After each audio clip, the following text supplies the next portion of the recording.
जुनी सगळे ऐशो आराम, रात्रीची करुणी नींद हराम. हो त्या जुनी सगळे ऐशो आराम, रात्रीची करुणी नींद हराम. बाहेर पडला मर्द गडी, राज्याची बसवाया खडी. पण पदरी पडली निर्भत्सना, आपलेच करती अवहेलना.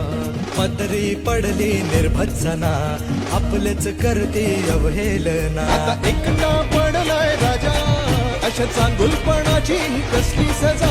आता एकटा पडलाय राजा, चांगुलपणाची कसली सजा. गड वाचवायला हात द्या, तुमच्या राजाला साथ द्या, तुमच्या